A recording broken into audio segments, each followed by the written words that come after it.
Welcome back to Kevin Pollak's Chat Show. I am, as always, Chat Show. How the hell are you? Write to us and tell us, damn it. KPCSfanmail@gmail.com. That's right. You heard me. KPCSfanmail@gmail.com. I'm not sure why I slipped into the FM radio voice. It's from my youth. Anyways, write to us. Let us know how you're doing, how your holidays are going. We have a very special holiday show for you now. My guest has come to us from the deep South. So deep, in fact, some people there are their own parents. We'll tell you exactly where that takes place in just a moment when I introduce him. But what else can I tell you? Sammy and Jamie are not here. I did get a text from Jamie requesting that I yell something at our guest. They have The Simpsons in common. If you are a fan of this show, you know what that means. What else can I... Oh, are you watching The Marvelous Mrs. Maisel? Have you dialed it up on your Amazon Prime account? I encourage you, folks. If you are at all a fan of anything I've ever done, then you'll be happy to know that I've done something we can all be proud of again, which has been about 20 years. It's from the creator of the Gilmore Girls, Amy Sherman Palladino, and she is a damn genius. I'm just going to say it. Just written beautifully. It's a period piece, a late 50s New York. So you've got all the wardrobe that's stunning, and the music is so great. Brilliant actors, top to bottom. Present company excluded, of course. And the best reviewed thing I've been in. I've been hearing a lot about something called Rotten Tomatoes. Apparently it's a thing and has been for many years. But I stayed away from it because I hadn't done anything I felt would be regarded well. So I just avoided it. Even when a film I directed came out and somebody said, you're not doing well on Rotten Tomatoes, I said, yeah, I don't fucking care. It sold to Netflix. The financiers made a profit, and I got to direct the movie. I don't think I have to concern myself with what people on Rotten Tomatoes think. Also, I've never been a big fan of giving in to good or bad reviews either way, so I don't read either. But when I heard we were mid-90s on the Rotten Tomatoes, which apparently for a television program is kind of a big deal. People don't fare so well on the Rotten Tomatoes when it comes to TV. Anyways, check that out. The Marvelous Mrs. Maisel. Not a great title. I did my best to move her off of that, but apparently a title no longer matters when you get hooked on a show. It only matters when people are telling you about it, and you say, what's it called? And then you have to repeat yourself 7 times. Anywho, that's all I've got for you for now. I didn't bring any fan mail with me to read, so sorry about that. But please continue to write to us, if you will, kpcsfanmail@gmail.com. All right, I can put this off no longer. This very special recording. We're coming from a secret place. This recording is being done. I'm not even sure where I am. I typed it into my car, and my car drove me here. That's all you need to know. Thank you, Elon Musk, for being ours and not the Nazis. Please welcome my guest today, Chuck Bryant. Chuck! Hi. How are you, buddy? I'm great. So, listen, we're both going to tweet about this, hopefully. Yeah. And I know you have a presence on Facebook. I don't. I'll tell you why. I don't give a shit what my friends are doing. Uh-huh. And I need the attention and love from total strangers. That's why I'm on Twitter. Gotcha. Yeah. It's a narcissist dream, Uh-huh. Twitter. Whereas Facebook, I have to deal with people I know. Yeah. And I don't need the aggravation. Yeah, I'm kind of the opposite, I guess. Oh, yeah? Not as far as the narcissism goes, but not on Twitter, really, but on Facebook. Right. And what happens when people from your past send you stuff and say, hey, remember me? Well... And they hang photos on your wall. Is that still a thing on Facebook? Yeah. I don't hear from a lot of old friends that I'm not really in touch with anymore. It's mainly, I've kind of weeded those people out. Uh-huh. Well, see, this is the thing. I think I have. Uh-huh. And then the fear is they would show up. Yeah, they'll pop back up. Yeah. That's the great fear. Yeah. Yeah. Well, I don't want to suggest that I live in any sort of fear, but it's fun to make fun of. Are you someone that if you see an old friend from your past in a store, will you duck behind a counter or will you go over and say, No. hey, it's me? You know, I I feel like I've been running for office my whole life. Okay. Because I chose to not be a dick Yeah. early on. Yeah. I would rather do unto others as you would want them. Yes, I have a compulsion to be liked, so Yeah. I know what you're talking about. Yeah. And in fact, I have this weird thing where I always forget people's name, and it took me forever to realize when I meet them, right? Like seconds after meeting them. And Yeah, they say same their here. name. But I figured out why I forget. Maybe this will help you. In that moment where I say, hi, I'm Kevin Pollak, and they say what their name is, as they're saying their name, instead of listening, my brain is saying to the rest of me, say something funny. Yeah, I think mine's not necessarily say something funny, but I'm just thinking about engaging with the person in some way. Yeah. And the name, I probably never even heard it, to start with. Well, It's not that I is- forget it. I just that is didn't the even point. register it. We didn't hear it Yeah, because our brain was too loud, yeah, but there are all sorts of tricks giving instructions. to do that. Yeah. And do they work for you? I don't use them. Exactly. I always forget because Yeah. every time I meet someone new, I just think, oh, what a cool person. Right. Let's hang out. Yeah. Also, once they're in your phone or you're in their phone, Right. which is the only way you're going to keep track of each other anyways, the name will pop up on the ID, and I'll go, oh, right, that person. Right. And you can also get tons. I mean, I've been living my whole life on, hey, man. Yeah. Hey, dude. That Or thing. as Leno used to say, hey, big guy. Yeah. Good to see you, big guy. How are you? So I appeared on your podcast, your new one, and it'll drop eventually, my episode. Yeah. I'm not being pushy. No. I'm going to move it up. Because we're speaking? Well, no, I need some heavy hitters. I need some. Yeah, I've been listening. You Yeah. do. You do need some heavy hitters. I do. So, No, you're doing great. No, I'm going to reshuffle it though because I need a heavyweight. The one with Tig was great, Thanks. and Ronson. Yeah, John Ronson. Yeah, that was great. Yeah, they've all been fun. Yeah, of course. But I'm trying to build a following here. So, Right. and you're the biggest star I've had. Just the one you're talking to now. No, you seriously I'm sure are the biggest hot shot. there are people who would argue that fact till they passed out. But I had a lot of fun talking about the in-laws, and I'm glad I forced you to see it either again or for the first time. It was for the first time. Oh, great. Well, And I just went back and listened the other day because I have to QA the episode and right. make a little edit tweaks and just died laughing all over again. I could just if I lived in LA and we hung out more, I would just say, please just be Alan Arkin all the time. Well, you wouldn't be the first. It's the best. Yeah. Yeah, I understand. Why would you? Yeah. Why would you be Kevin Pollak? Yeah. He And that email exchange was great. he reached out to me because he just watched Casino Yeah. again. He hadn't seen it in a long time, and wanted to know if anyone in the cast were people I would actually talk to. It was like literally he said, was there a human on set you could was there a converse soul? Was there a soul that you could connect to? God, That's love pretty him. great. And so you're in Los Angeles to do more of your movie podcast, Movie Crush. Yeah, so we have a little meeting up in San Francisco with Apple. They put out podcasts. So you go to them and say, I have a new podcast? Yeah, you well, could just email them. We'll have like you sit down in Little a room and face-to-face? you're like, hey, we've got these 6 things coming Boggs? out. You What do meeting with think? Boggs? Yeah. And so then they said, why don't we go down to L.A. because we have our new West Coast studio that we're sitting in.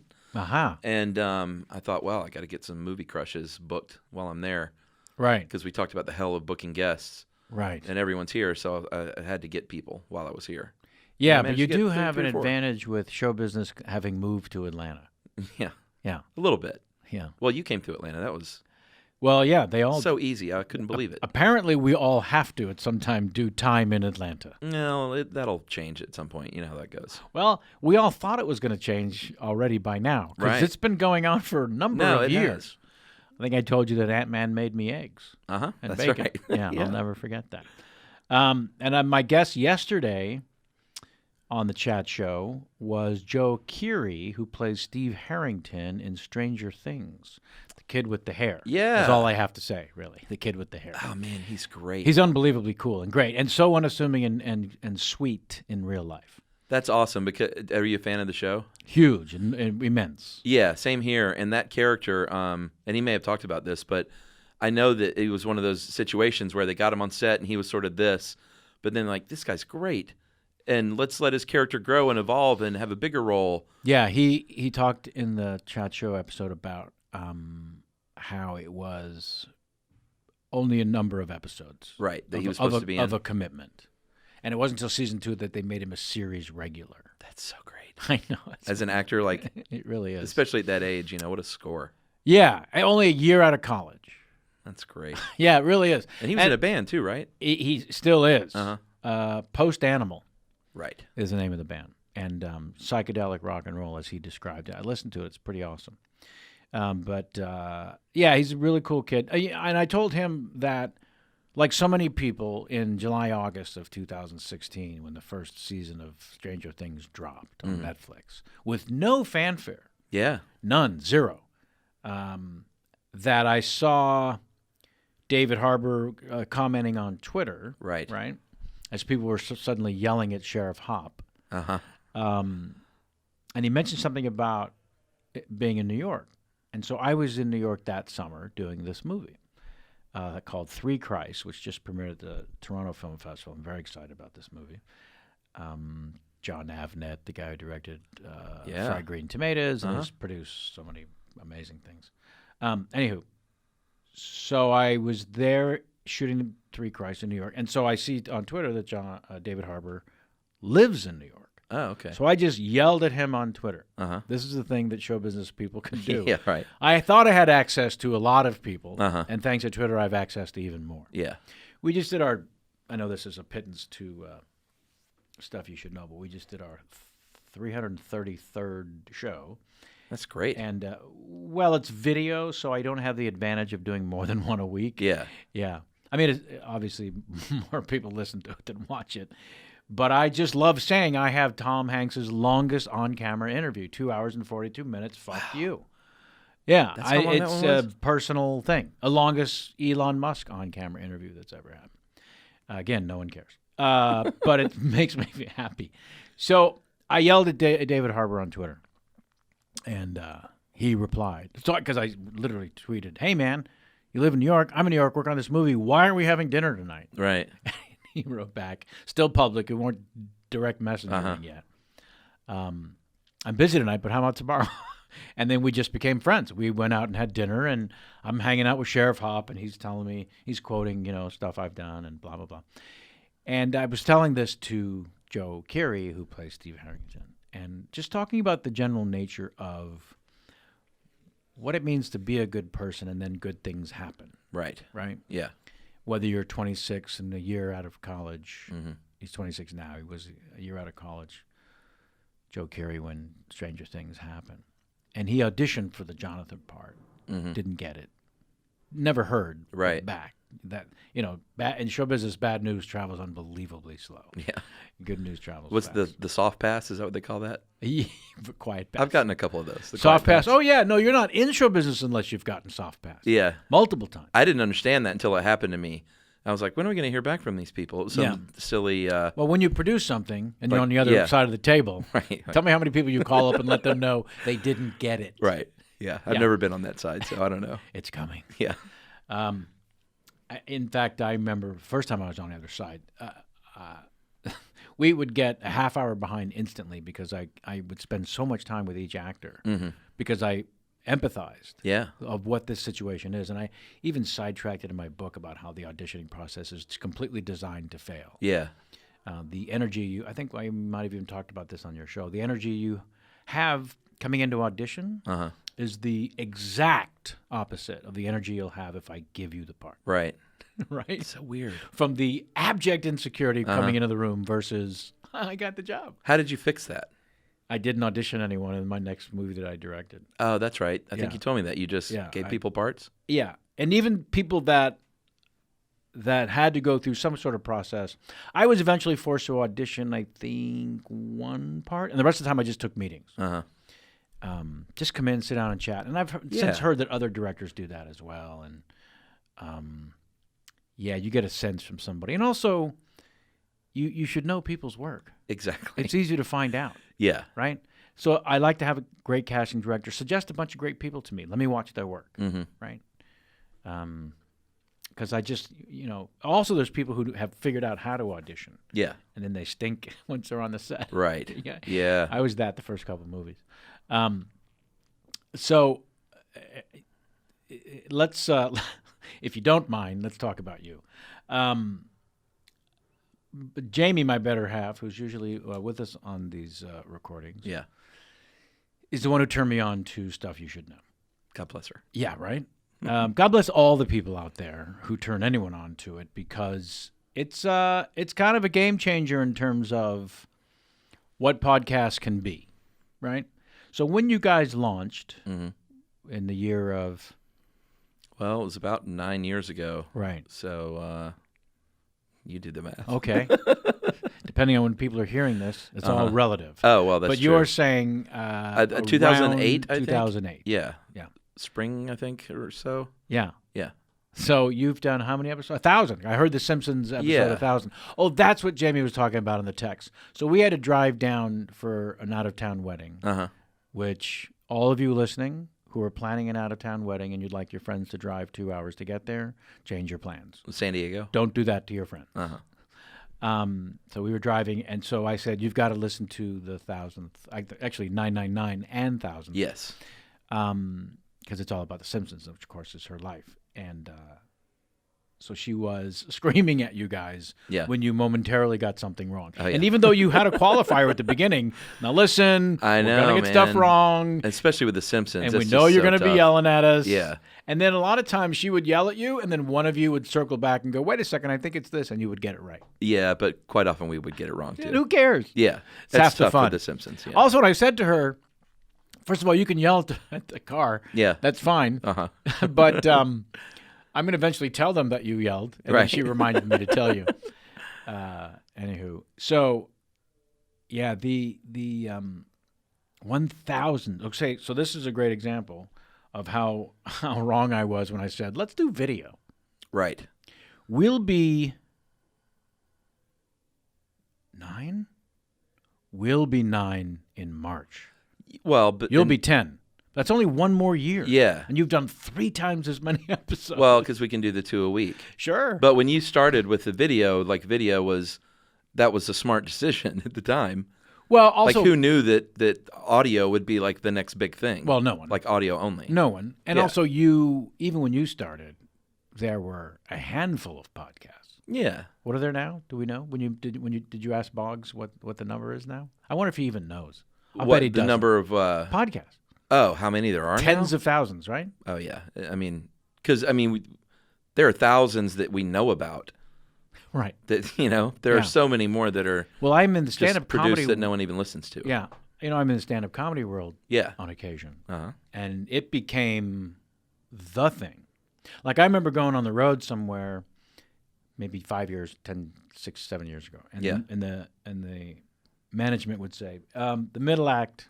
It's 3-act structure: MC, middle act, and then me. And the management, the middle act has T-shirts they want to sell after the show. Are you cool with that? Because the assumption is, as the middle headliner, comedian, okay. The assumption is, as the headliner, you'll be out in the lobby selling your merch, and no one else can. So they want to make sure. Well, apparently there are some who have a problem with that. I never did.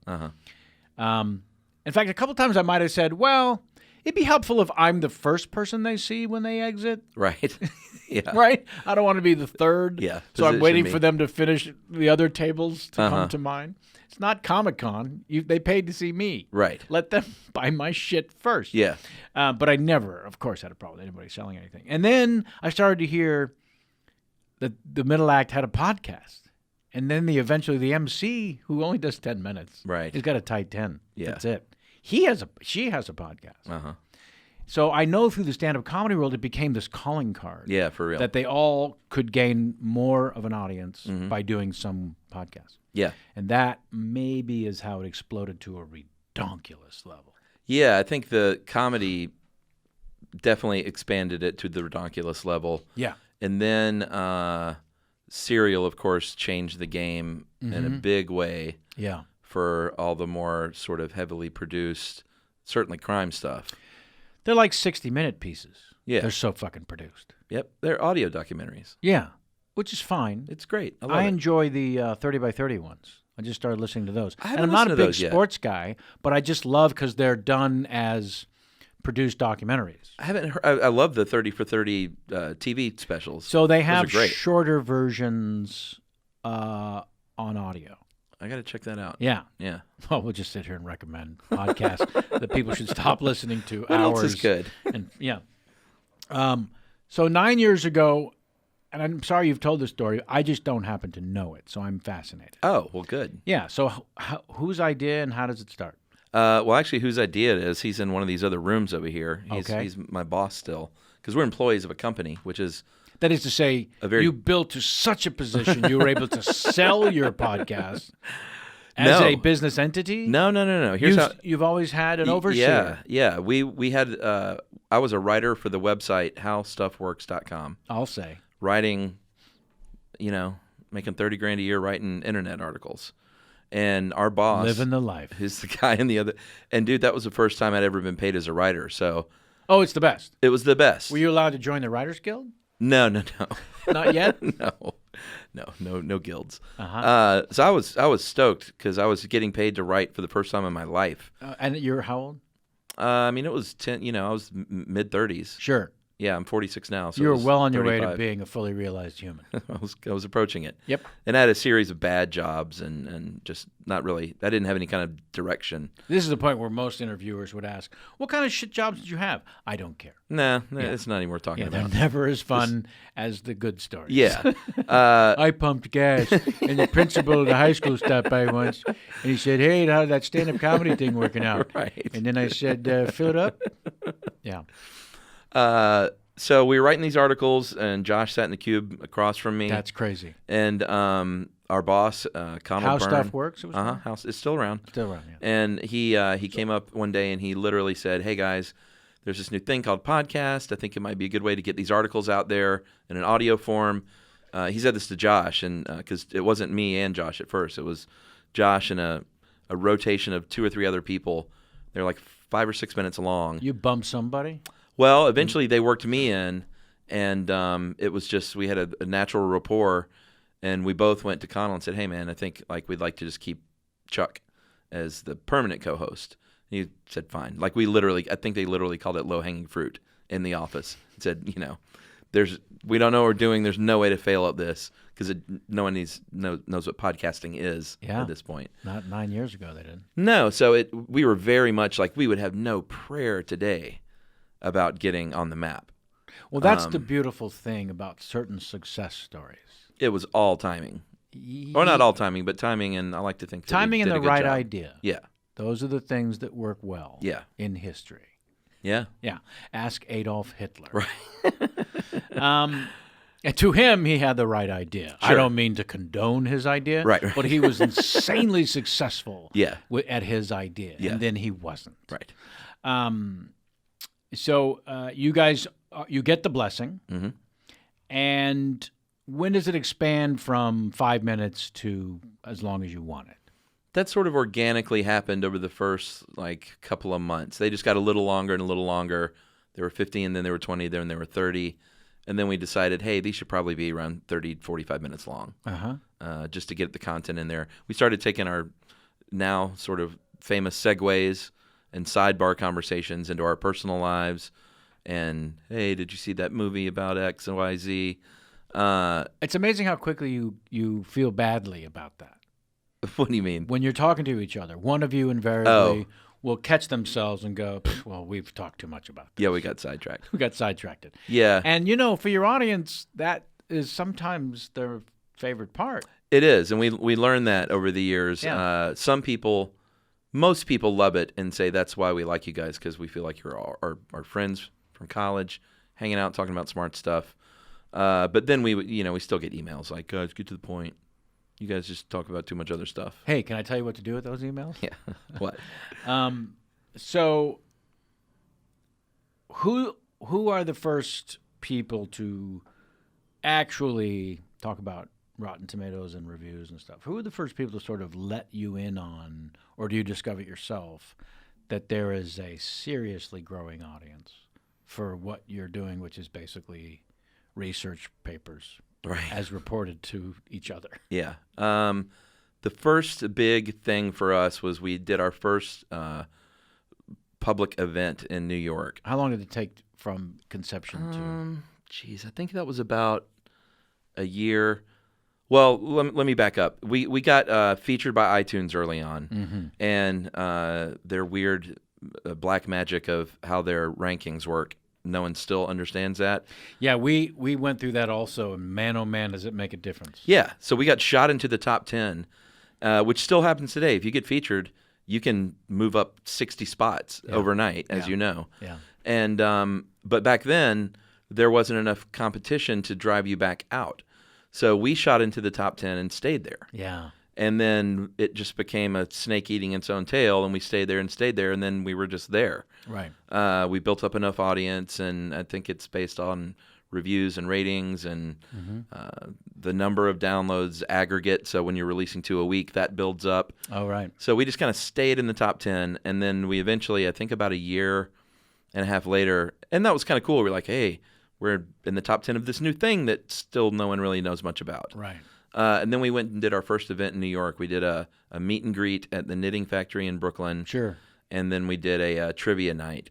And the meet and greet in Brooklyn was the fire department literally came and said there were people spilling out onto the street and said, you can't do this. And how many were there? A couple of hundred, or? I mean, I feel like there were a few hundred people at a bar that was about 100 people big. Yeah. And I remember looking at, we kind of got separated, which makes sense as a duo. Like, you go talk to people here, you go talk to people over here. And I looked over at Josh at one point, and we were signing autographs, and this was Unheard of. unheard of in our world. Yes. We were 2 schmo writers for the web. Yeah. Poorly And- paid schmo, right? Yeah, and I just remember looking at him and him looking at me going like, what the fuck is happening? Absolutely. And that's when we knew that it was our life was on like a different course. Yeah. And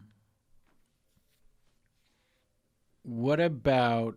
So it was always under the umbrella of How Stuff Works, Yeah, up until about 5 months ago. and then what happened? Well, then we got an investor came in, invested a lot of money, and said, let's make it just a podcast network. And so we're still in the same office and share resources, but officially business-wise, we separated off into our own podcast network. The Stuff You Should Know. Well, no, it's still called How Stuff Works Network right now, but Right. we might be changing the name at some point. Because Something a little cooler. you're the tail that wags the dog. I don't know, but it's never been the Stuff You Should Know Network. We're one of 10 or 11 shows, and by the end of next year, we want to have another 10 or 11. I see. So we're So trying to you're just really grow the network. You're really here to woo Kevin Pollak's chat show away from the Dude. auspices of Earwolf. I mean, if you're serious, you certainly have a home with us. I don't know what you mean, if I'm serious. Yeah, man. You kidding me? I'm not suggesting anything. Charles Chuck We Bryant. should probably have this conversation off the mic. Really? Huh. I just like my listeners to hear that your monolith of success in the podcast world is interested in knighting my little train that could. Yeah, I would never publicly poach a show. Oh no, yeah, no, and I'm not poachable. How dare you even suggest it? Okay. We'll talk off. All right. Yeah, we came out of the chute huge, and then because we were video, because we weren't doing 2 episodes a week, I think we started to hurt ourselves in that regard. Were you audio as well from the beginning? Yeah, but like Or you, only video? we just pushed the video. Right. The audio was available. Mm-hmm. We were not under an umbrella of anyone. Right. So that became difficult. As people started to become hip to going to iTunes to find podcasts. Yeah. And then we would get ranked. And by featured, you mean in the upper banner? Yeah, Right, which so has we- become a lot fancier over the years. It's Back then, it was a way little more less fancy. difficult. You're Yeah. right. 9 years ago, it was a huge big deal, and I took screenshots of every time we made the upper banner. In fact, we made it again I did too. about 2-3 weeks ago. We I hadn't noticed. in forever, Yeah, but it was because, of course, we had Ricky Gervais, and I emailed Boggs directly. that's and right. I said, saw that.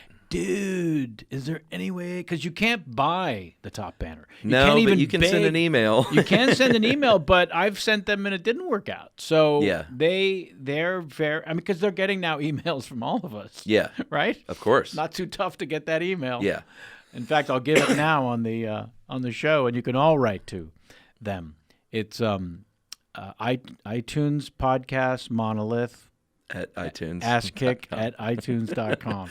Yeah, I actually sent one. I felt a little dirty, but I did when Movie Crush launched. Sure. Pre-launch. You have to, Well, I had never asked for a favor in 9 years, and you got one. and I said, "Hey guys, I'm calling it in.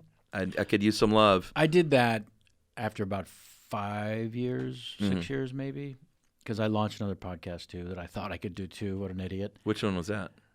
Exactly. Oh. It's called Talkin' Walkin', Uh huh. and it's like my dinner title. with Andre, Uh huh. only Andre is me speaking only as Christopher Walken, inexplicably, by the way.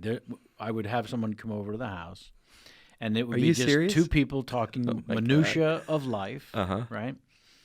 And we would not reference Christopher Walken during our conversation, nor would we reference me Uh-huh. or either of our work in show business. It was just two guys talking about minutia. One of which is One of which, Christopher Walken. inexplicably, is Christopher Walken. All right? Yeah. And so I sent the email saying, hey, can we get a little love? And we did, and it kind of took off, but then I just couldn't do. I'm gonna have to check that. Can I get a there little are walk in? maybe, There are maybe 20 episodes Oh, still, okay.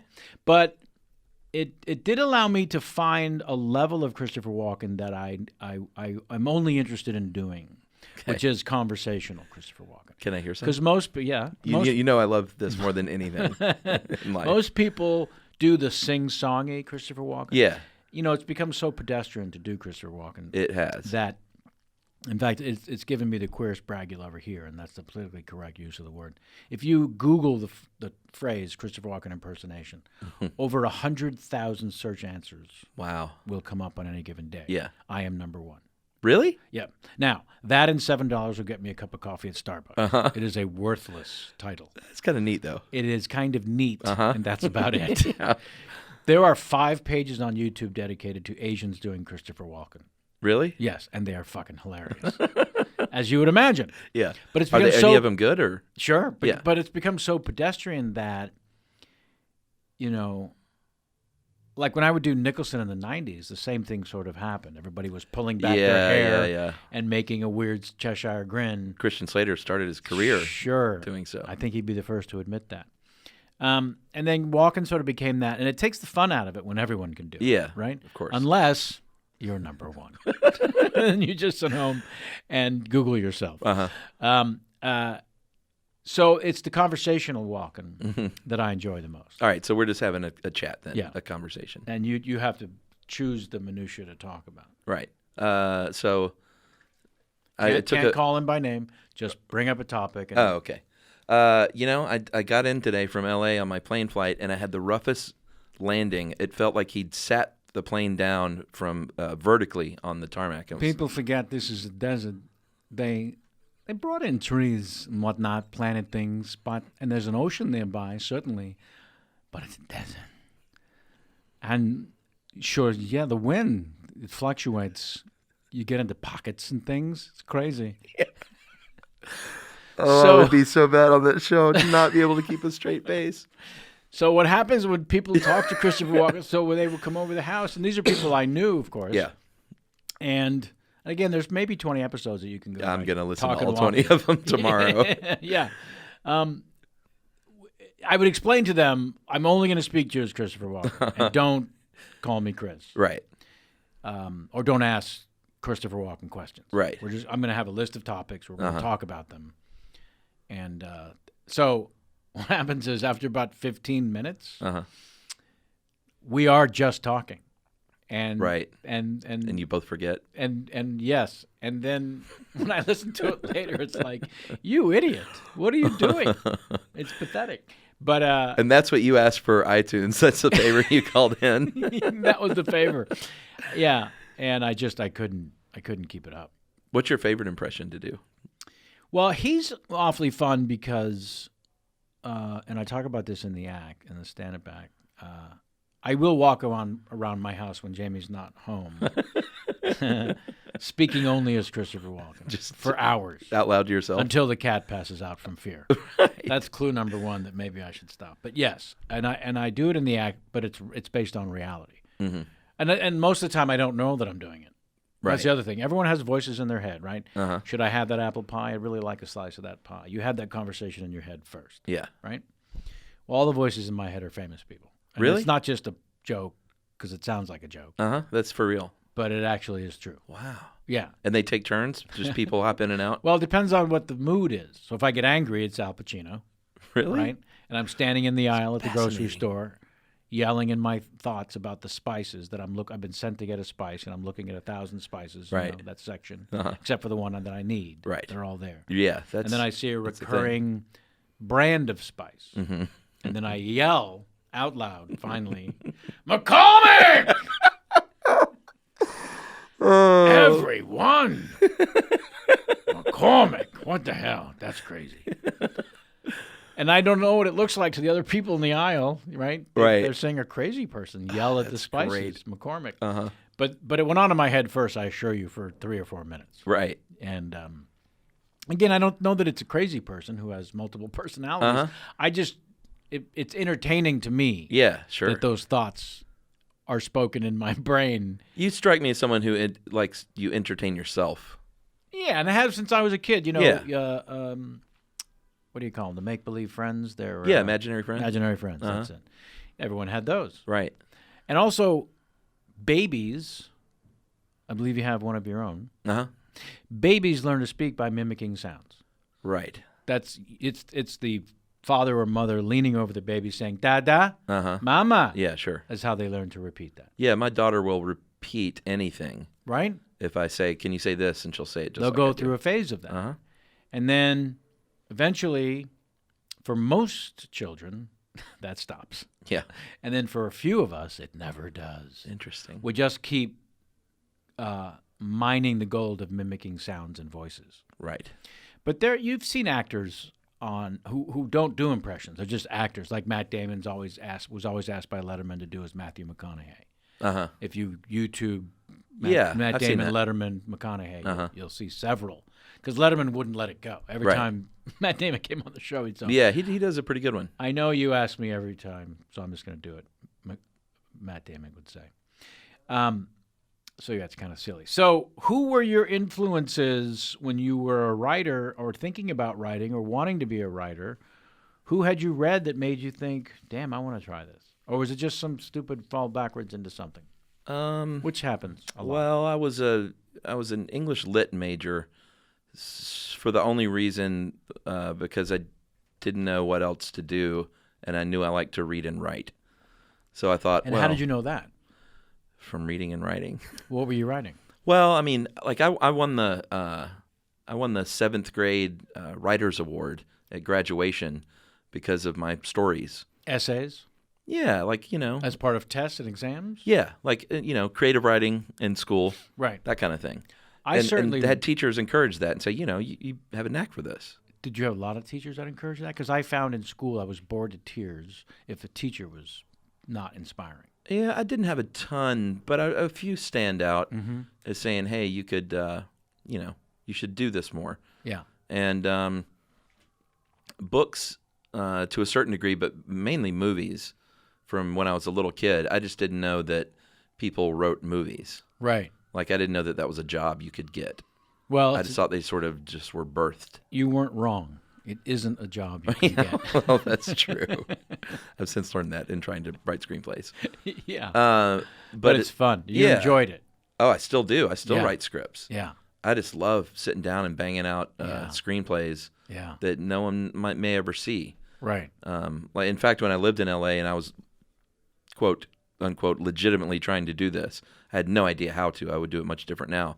But I would write spec scripts of existing shows just for fun. Sure. And those shows exist in my head still. Everyone does that. Like I have a 70s show episode to me that just never aired. Did you ever write a Simpsons? I never wrote a Simpsons. Too intimidated. It was. Yeah. Seinfeld? I didn't write a Seinfeld. I wrote a 70s show, and I think I wrote a I'm blanking now.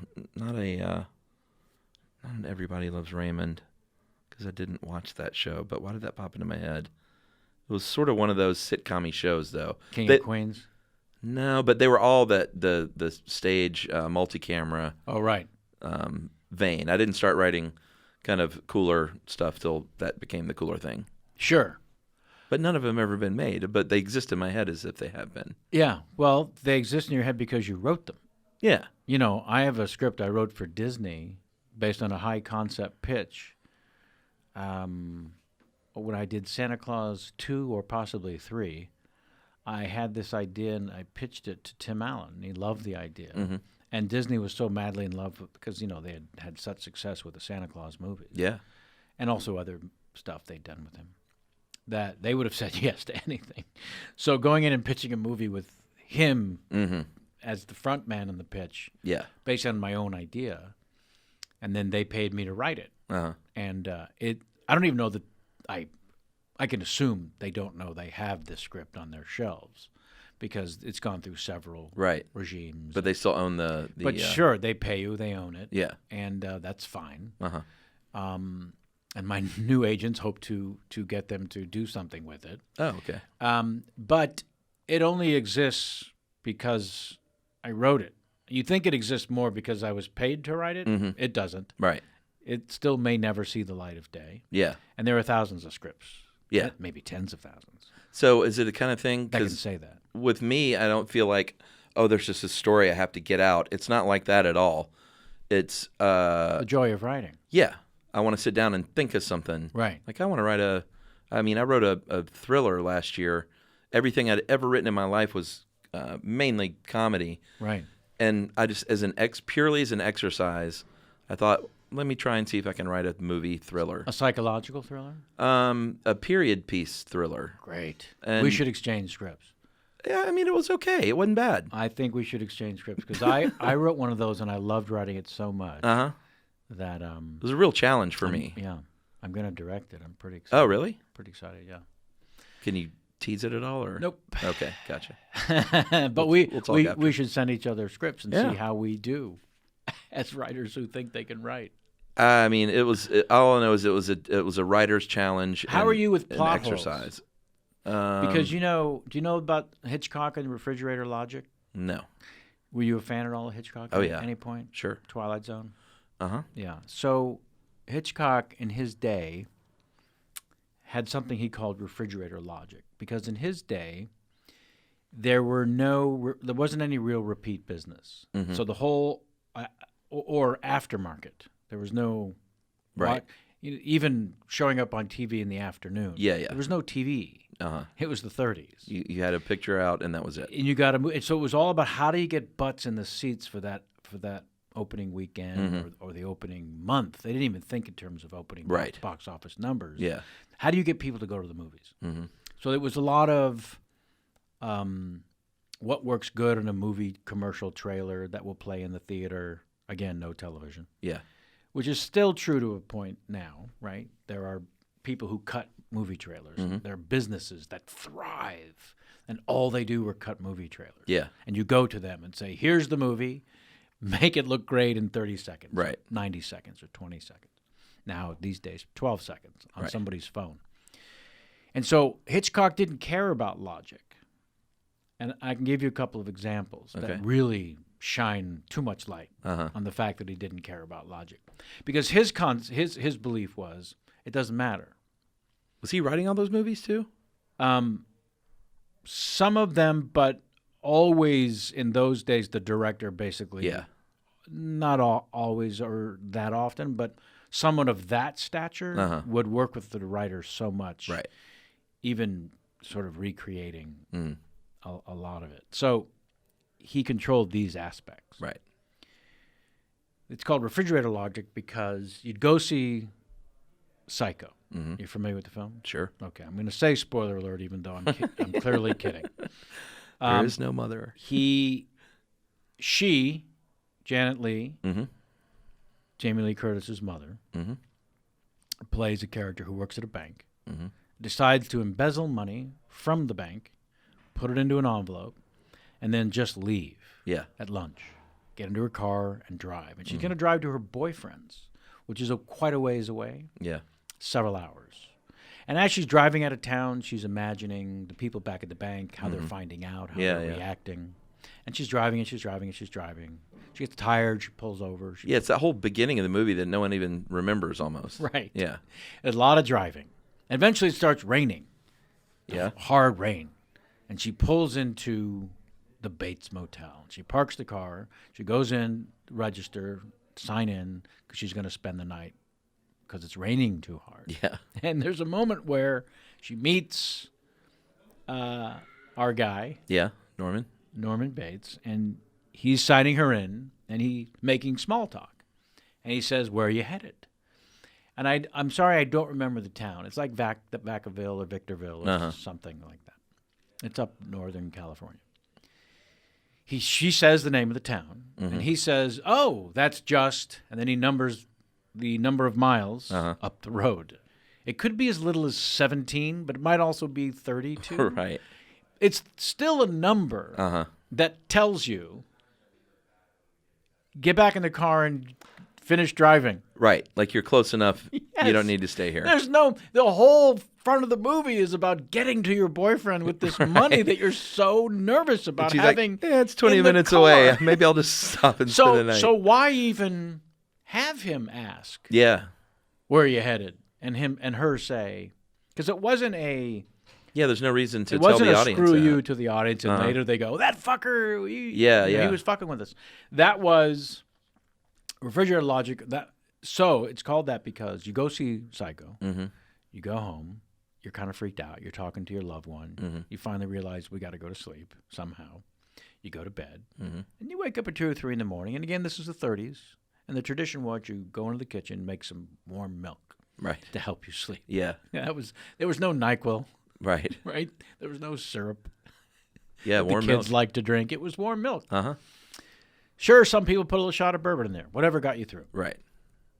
So the idea was, after this experience of the movie, you go home, you go to sleep, you wake up in the middle of the night, you can't sleep, you go in the kitchen, you open the refrigerator, and you look up and you think, wait a second.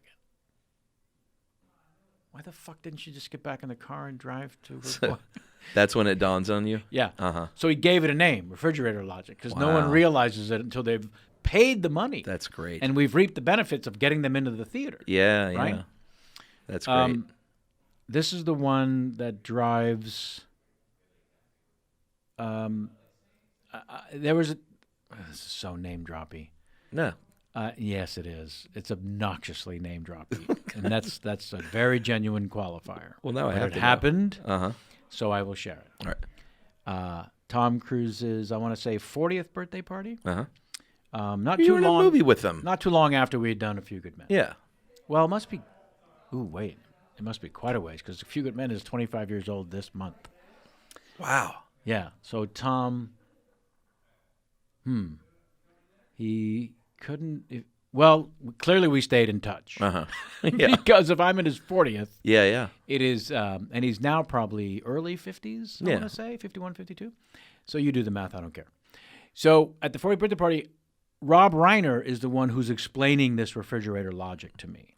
And this first time you had heard about that? And it's the first time I'm hearing about it. And another director there who had worked with Tom Cruise on Rain Man is Barry Levinson.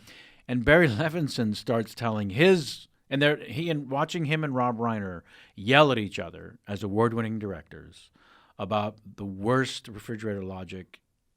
Barry Levinson's was in his Baltimore accent. You know the movie Silence of the Lambs, right? So, you know that scene where Hannibal Lecter is put into a cage on the 5th floor or something of this building, and it's this giant cage. It's how he escapes. Yeah, he gets out of that cage, right? So he's flown in, and the famous scene where he's on a hand truck and he's got the mask on, so he can't bite anyone. Yeah. And he says, "Love the shoes" or "Love the suit" or something to the Congress lady, or the love mayor, the suit. the governor. So Barry says, "Here's a scene that they might have shot but didn't use in the film, but clearly it might have helped." Yeah. Before Hannibal Lecter arrives in that town to be put into the cage on the 5th floor, the head of the police force gathers all the police, because you remember the police were guarding the building. Yeah. He gathers all the police, and he says, "Okay, as you all know, the single most notorious living serial killer is coming to our fair city. Pretty exciting. And they're going to put him in this cage we built. Larry and Sam, I want to single you guys out. You did a terrific job building the cage earlier.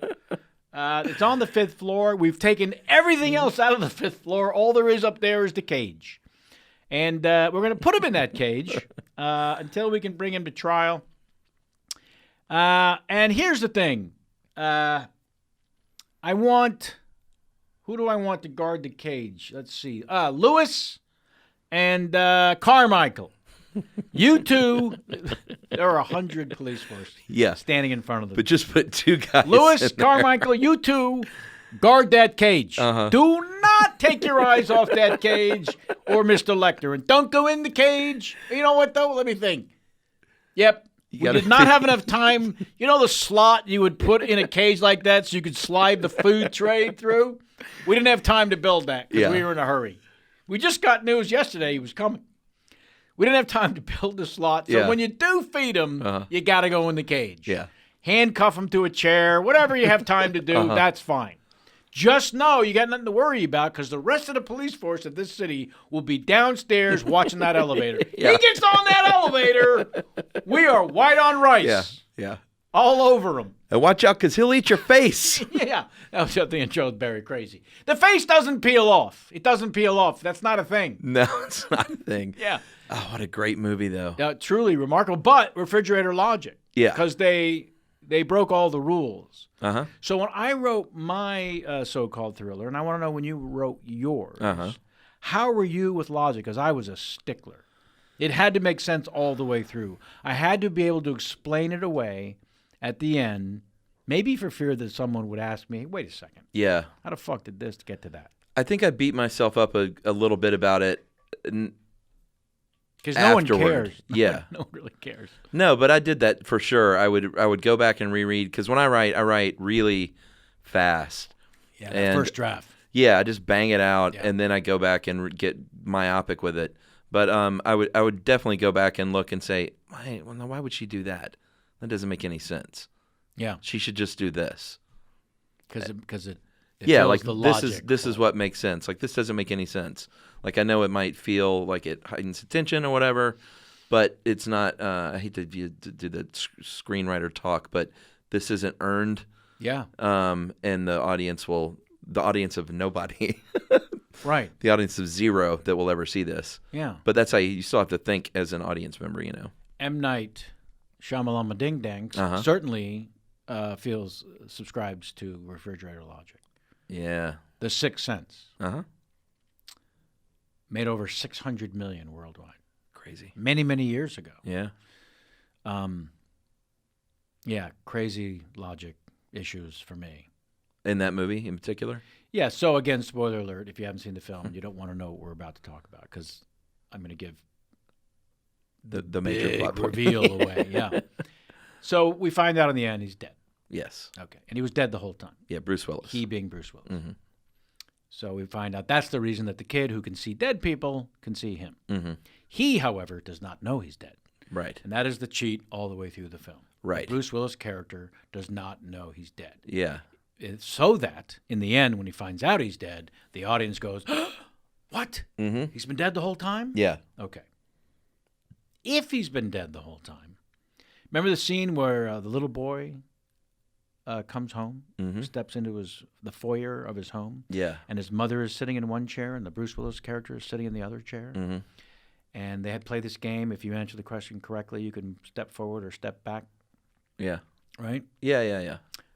It's been a while, but yeah. How did Bruce Willis's character get in the house? Right. If he's dead, Yeah. doesn't know he's dead. Uh-huh. So if he doesn't know he's dead, he knocks on the door or he rings the doorbell. Oh, And then yeah. someone has to let him in. If he knows he's dead, he can just float through the front door. That's right. And do No problem if he do whatever knows. trick. Yeah. He knows. Uh-huh. It's he's the ultimate Yeah. cat burglar. But he doesn't know he's dead. Uh-huh. But he's sitting on that couch. As a person in chronological order going through this story, how the fuck did he get inside? So is the idea with refrigerator logic that as a writer or director or whatever, you just say, It's super cool. fuck it, I don't care. This scene is super cool, and I don't give a shit. Okay. That later people will sit on a podcast and go, "What the fuck are you talking Right, about?" right. And I think Sixth Sense in particular is one that, if I remember correctly, it's been a while, but the second viewing is not nearly as good because all of the holes are exposed. Right. But you can also go back and look at it and think, oh, this is kind of cool, this and this and this. Absolutely. It giveth and it taketh away. Yeah. Yeah. And will people say that about your thriller? Nah. Will it be a one-time through? Do you have big reveals at the end? I mean, it's sort of hand in hand with a thriller. Yeah, I'm What trying makes it thrilling? the period piece location of it all, Which like, is where? It was a remote lighthouse on an island at like the turn of the century, and the reason I got into that was So because 2000? yeah, exactly. Takes place in 2000.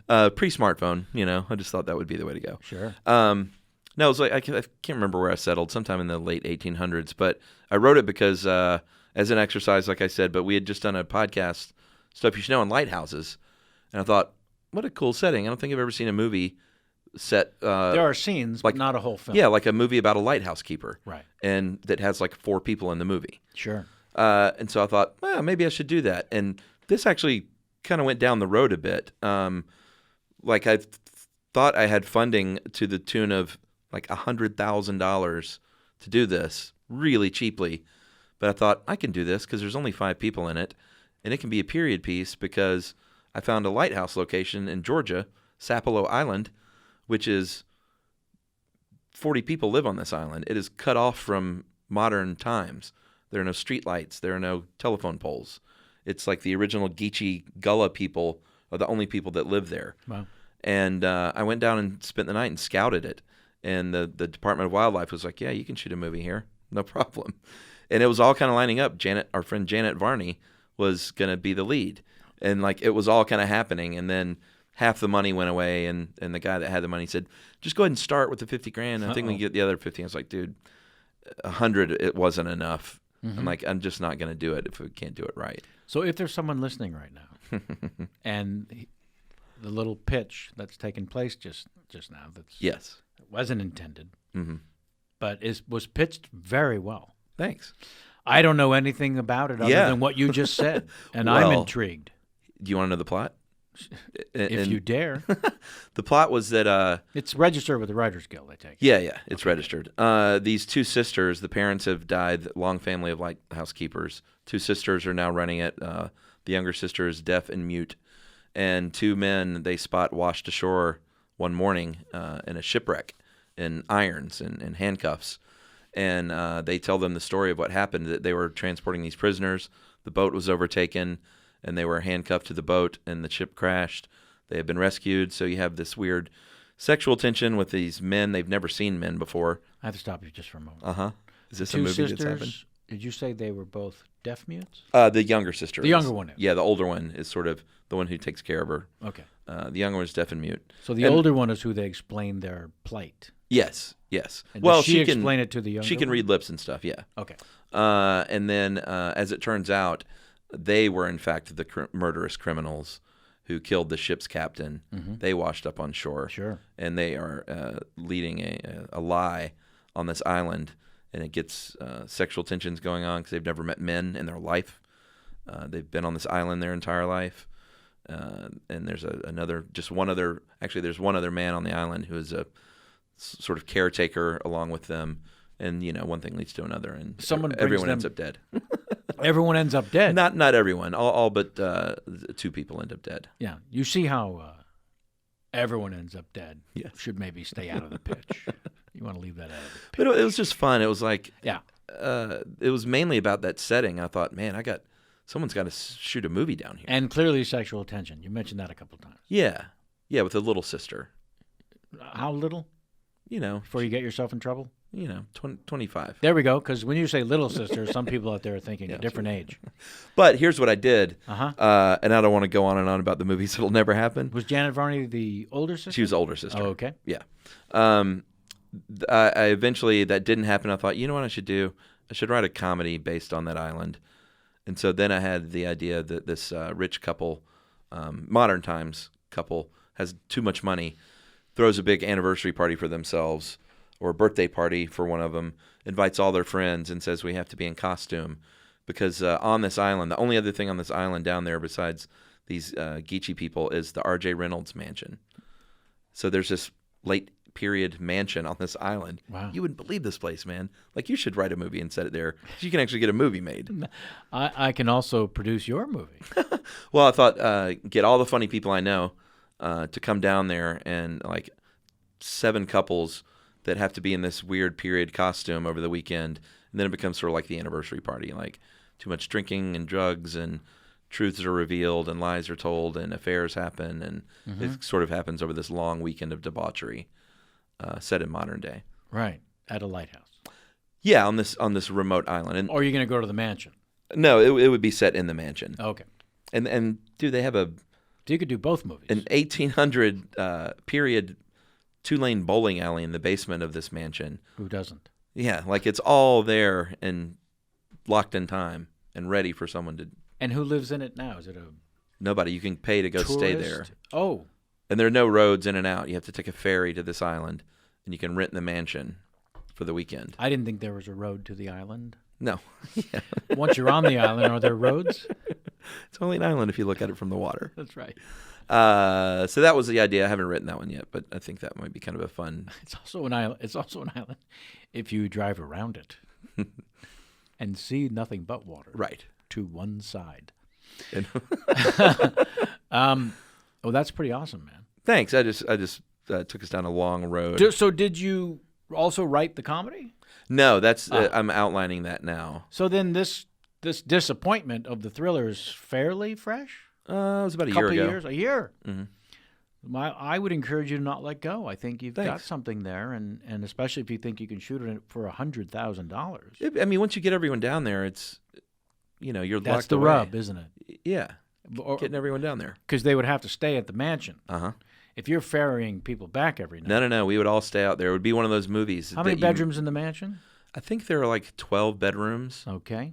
and That's not going to be the whole crew. it'd be kind of the thing you'd shoot with a crew of 12 people over 17 days. That kind of deal. Sure. You No, know? if you said 100,000, I was already. You're not getting 17 days, first of all. Yeah, probably not. Probably 12 days. Yeah. But the reason I had that idea was because I know a person who has a friend that is really, really rich, and they literally flew all their friends to London to have a birthday party, and they rented them all period costumes, Sure. and they were all walking around on their smartphones in Elizabethan costumes for a birthday party. What was the smartphone part?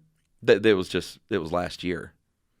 But you said they were all walking around with their smartphones. Yeah, I mean, it was in London last year. It was a party, and so they were dressed in Elizabethan outfits, but they had their iPhones But out. they also had Yeah, so it's that contemporary juxtaposition was kind of fun. devices. Yeah. As it were. Yes. Well, maybe we need to do a movie about a guy who flies his friends to London and makes them dress in Elizabethan costumes. Uh-huh. Because that sounds potentially hilarious. Right. But Yeah. we'll just set it on the island. And also all the friends getting that invitation. You got to act out those scenes. Uh-huh. Oh, look, Larry's, wow, honey, Yeah. he's flying us to London. Uh-huh. What are you talking about? Yeah, he's going to fly us to London for his birthday. Uh-huh.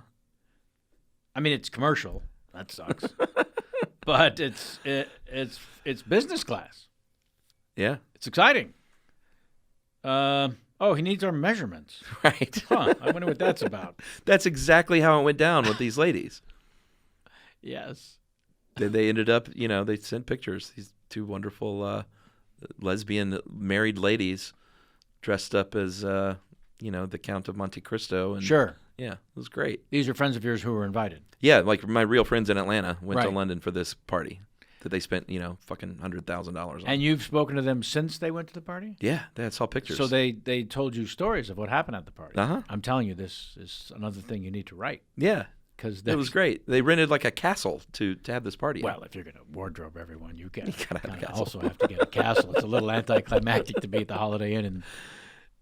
And We should just pitch ideas to each other for the next hour. Okay. You know what? I think we've created a new podcast. Uh-huh. Yeah. It just have people over and have them pitch each other ideas and see how many we can sell each other. But you were talking about Stranger Things. Was I? No. Seems like a lifetime I got ago. you off topic. No, there was no topic. That's the one thing I like to do is sort of meander and not worry about circling back. Well, no, we were talking, actually, where we were talking about was refrigerator logic. Yeah, sure. We've talked about other things too. Yeah. But whether or not directors they just don't care. Yeah. Basically. Right. So I really was getting at when you wrote your thriller, Right. The Lighthouse. Yeah. What's it called? Graveshead Light. The Graveshead Light. Okay. With the idea that the parents are buried there at the base of the lighthouse. And the grave referring to? Their parents' graves. Uh-huh. The Graves Headlight. The Graves. No. It's a great title if you have to over-explain it. The Graveshead Light, as in the light is the lighthouse. Uh-huh. And the Graveshead? Is her parents. Name? That's their name? The Graveshead? That's where their tombstone. Grave, like you're buried. Yeah. An alternate title could be The Tombstone Light. Both suck. No, Graveshead Light, that's a great name. It is. No? Well, I like to remove confusion in my titles. If you saw it written down, it would make more sense. Well, it does sound mysterious. Yeah. I'll give you that. I'm sure that's what you were going for. The Graves Headlight is different than the Graveshead Light. I'd have to see it on the script page. You'd have to see title it on the script. page. I'll send it to I you. can't wait to read the Graveshead Light. Yeah. How many spaces between head and the word head and the word light? Well, I do an ellipsis and then 3 or 4 spaces, and then I tab it over a couple. And I feel like that's the way it works on the poster. Graveshead Light. Yes. Okay. Now What's your thriller called? I don't see how that's your business. Waiting for Helen. Waiting? As in waiting in a pool? No. Okay. Oh, I see what you've done. Yeah. You've cast confusion on any title. Yeah. Uh-huh. The Godfather? Was there a question mark at the end? Yeah. Is it a sandwich place? That should be funny if you just put a question mark at the end of any movie title. Right. It's a completely different movie. Did you just make that up? Yeah. I think that might be a thing. The Godfather? Right. Yeah. I've told this story before, and thank goodness Jamie's not here to stop me telling it for the 14th time. So we're shooting 25 years ago, A Few Good Men, and there's a few days shooting exteriors in Washington, D.C., where the story is set. And the rest of it was shot on a soundstage in Culver City, where they shot It's a Wonderful Life and other great movies. That's always fun. Yeah. So in Washington, D.C., I'm walking with the director, Rob Reiner, from, let's say, the trailers to lunch, because I don't remember from where or to where. But we were walking on the streets of Washington, D.C., and someone recognized Rob Reiner and said, "Hey, Mr. Reiner, in town shooting a movie?" "Yes, we are." What's the movie you're shooting?" And he says, "The Godfather." And we keep walking, and the person we were talking to was very, very happy. Uh-huh. So I said, "Rob, what the hell? Why did you say The Godfather?" He said, "Because, Kevin, I've been in these situations before, and if I say A Few Good Men, he's going to say, 'What's that?'" Right. And now we have a conversation. Yeah. Where you and I have to stop going to lunch and talk to this fine person and explain to them it was a Broadway play and who's in it, and when they're going to ask when it comes out. Right. They're going to want to know how long I'm shooting in Washington, D.C. But you saw what happened when I said The Godfather. He smiled. We kept walking. So did the person think it was a The joke? person even said, "I love that movie." You did that? Yeah. Or you're shooting a sequel of some kind. Right. But we're done talking.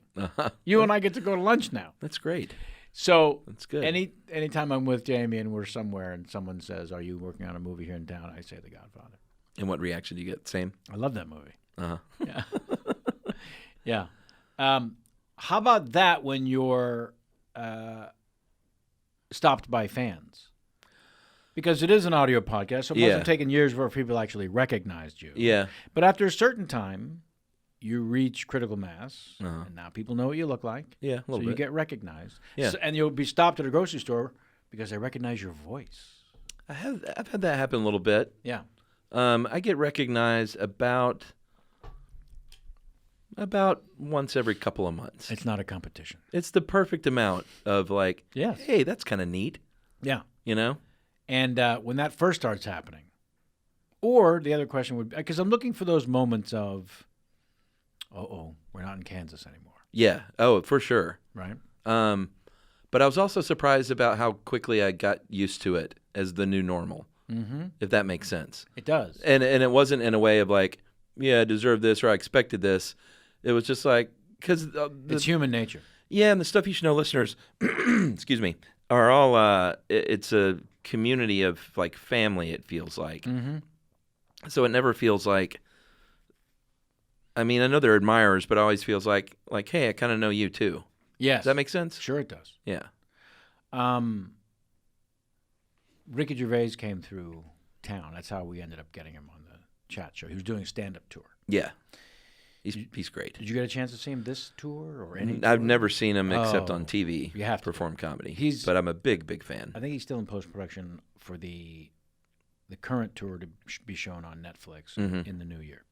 But so he comes through town. We went to see the show, and he talked about in the show how quickly you go from not being recognized, and the mind just shifts. It's sort of human nature to the new norm.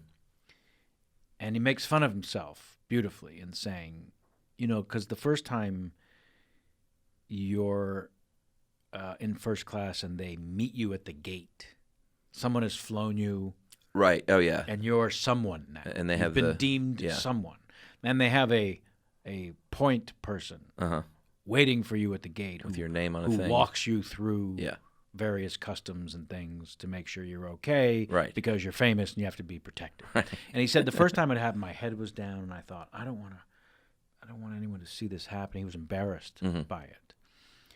I don't want people to be upset with me that I'm cutting lines through people, getting special treatment. It's Right. very, very embarrassing. And then the second time he gets off the plane and he says, "Where's that bloke that met us last time? What, is he running late?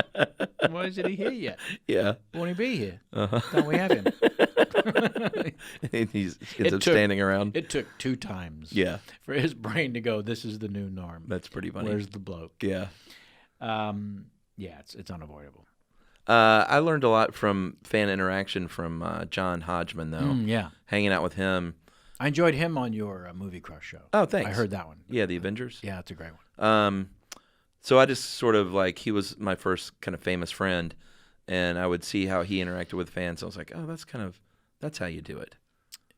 And how can you speak to that? Well, I mean, he just like, he gives somebody a moment Sure. and is very genuine and Yeah. looks him in the eye, and then Be present. and is present, Say and The then Godfather. and keep then moving. but then ends it but in a Positive. positive, graceful way Right. that makes him seem like they had a good interaction with him. Yes. Like people, they walk away happy. He gets to end the interaction, because I think that's the fear. Like Rob Reiner's fear is then you're in a prolonged conversation Right. with someone, which is, they're nice people, but They're nice people, and you it's might be on the way fine. to do something. When or, it happens too often, Yeah. it would freak anyone out, is what people listening need to know. and genuinely disrupt your day if you're super famous. Yes. You'd never get anything done. Can't walk down the street, Yeah, which is why the name of my book is How I Slept My Way to the Middle, right. because I can get a table at the restaurant Yeah. because they see the face and they go, "Oh, you're that guy. You were in the thing." Uh-huh. But paparazzi doesn't give a shit That's great. that I'm having lunch at that restaurant. Or you can tweet out Stranger Things, And David Harbour, David Harbour, Sheriff Hop, will and say, just go to dinner with him, which I'm sure you probably did, right? "Yeah." Not everyone has responded to that, Really? but I've probably booked. Do you have any big swings and misses? I've probably booked 40 to 50 chat show guests through Twitter Yeah. just by yelling at them. I'm sure you guys do. Wait, no. Well, we don't have guests. You never have guests. I mean, occasionally we've had. Are you doing that now guests. with Movie Crush? Well, I'm not on Twitter. Okay. Well, here's And the Facebook, deal. you have to be friended, otherwise they won't talk to you. Yeah, we have a Twitter account for Movie Crush that for our company we have like social media people now that run that stuff because I'm like I don't want to tweet. So I will Sherry, my social media person, I'll say, hey Sherry, will you tweet at somebody and see if they say anything?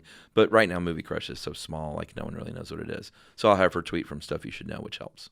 Right. But I haven't booked anyone through Twitter yet. Everyone's been like a friend. Sure. Or you who saved my bacon.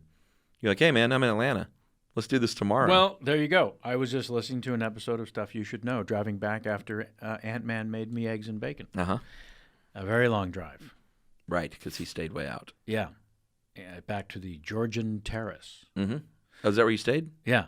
Yeah, how's that place? Good? Which is where Joe Keery stayed the first season of Stranger Things. We talked about the Georgian Terrace. Yeah, a friend of mine got married there, so I've been in the lobby and stuff, but I've never been in the rooms. That cyclone lobby? Yeah. If you're up high and you look down, it's got a strange central... Yeah. Right. If I'm ever there shooting again, you'll remember that I stay under the name John Lovitz. That way no one will bother me. What else can I tell you? I'm trying to do all the jokes that Jamie won't let me do anymore because she's heard me do them 50 times. My brother worked with him. John Lovitz? Yeah, he was an AD on City Slickers too. Oh, great. Well, that was back when... Don't say it. When it was probably fun. Oh. No, John is a former guest of the show and technically a friend. Have you ever had any big, I'm interviewing you now, but you Sure. talked about tweeting. There's a portion of the show called Ask Kevin. Oh, okay. But you're only allowed one question and you've already used it. Well, I've asked you a bunch of questions. Okay, you're allowed one more because we're almost out of time. All right. You talked about trying to get people to dinner and stuff, like by shouting at them. Have you ever... To dinner. Oh, Sheriff Harp. Yeah, like come have dinner. I haven't done that often, no. Oh, okay. The dinner thing. It was just because I was in New York and we didn't have any expectation that we would go to dinner. I just wanted David Harbour to respond to me on Twitter and reply anything. All right, well, let me rephrase the question then. Sure. Have you, and you may not want to answer this. I reached out to people on Twitter and they didn't respond? No. Have you had any big, like, kind of personal heartbreaks? Sure. With an interaction? Of course. That you really had built up that ended up being kind of a big disappointment? I think people know you should probably avoid meeting your heroes. Okay. Because there will be... They're people. Not what you expect. All right. You don't have to name anybody on mic. I don't like to speak disparagingly against people unless they've made a pretty decent ass of themselves in the public square. Right. So yeah, in fact, when I had my book coming out, there's a story in the book about Michael Clark Duncan, who's beloved, right?